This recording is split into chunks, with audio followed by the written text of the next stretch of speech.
to Digital Photography 101. It should be fun, lots to learn.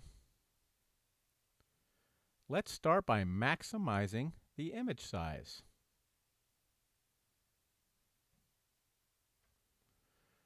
We always want the largest image possible, but what does that really mean? Does it mean we need to take a picture of this elephant? No, it doesn't refer to the size of the object we're photographing. Instead, we want to change the setting on the camera for the highest pixel setting possible. Does everybody understand what a pixel is? Go into your menu and find a setting that says something like Image Quality. Choose the largest setting. On my Nikon D7000, which has 16.2 megapixels, this says large with 4,928 by 3,264 megapixels. But on each camera, it's a little bit of a different setting. A pixel is one dot of information in a digital photo. A 10 megapixel image has about 10 million pixels. Most photos are rectangular, and a 10 megapixel photo is about 3,872 by 2,592 megapixels. The more megapixels, the larger image you can print without it becoming pixelated, which can become noticeable. Look at this chart and it will show you. On the left is the number of megapixels. Like a 2 megapixel camera would print a 4x6 print.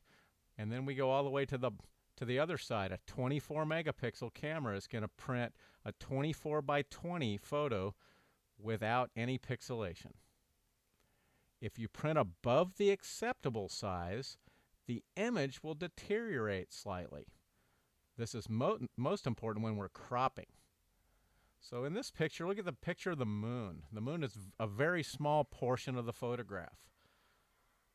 So let's see when all of a sudden we move in and we crop this photo. Let's say only 1/35 of that photo is the moon, so I'm going to crop it to look more like this picture.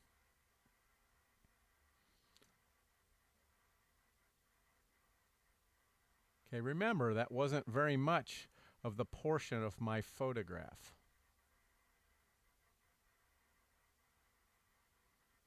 So if the crop of the moon is actually 800 megapixels by 800 megapixels, then we need to see how big this will print. And referring back to our chart, it won't even go to a 4x6 photograph, will it? All right, so be careful when you're cropping. When you think that you have a high resolution photograph, but then when you crop it down, it's not going to be high resolution if you print large. Okay, you're going to have to keep that print very small. So now let's set our cameras to the maximum setting. At this setting, we cannot store as many photos, but the memory on photo cards is really inexpensive.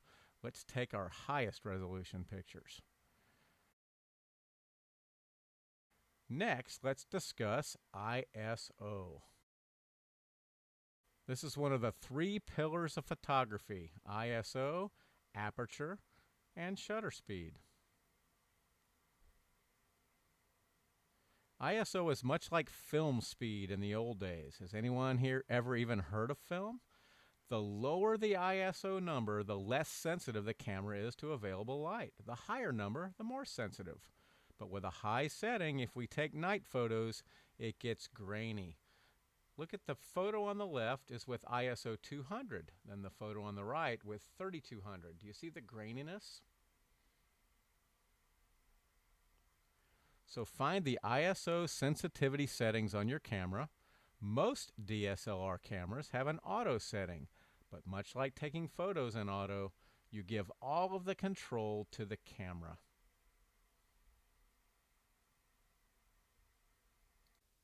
Here are some questions that might help you decide what ISO setting to choose.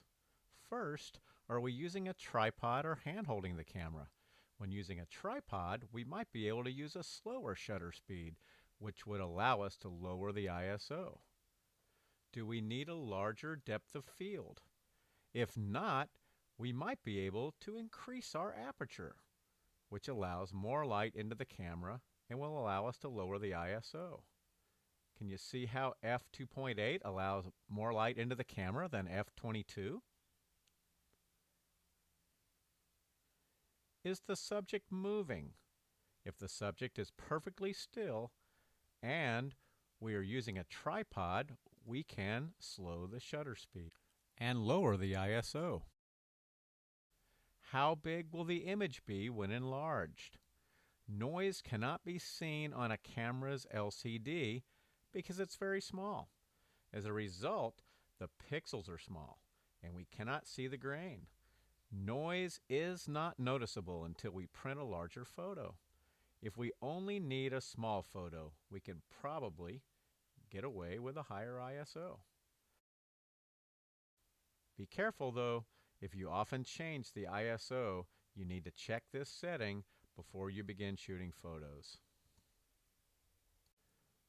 In our next session, we will discuss aperture and shutter speed.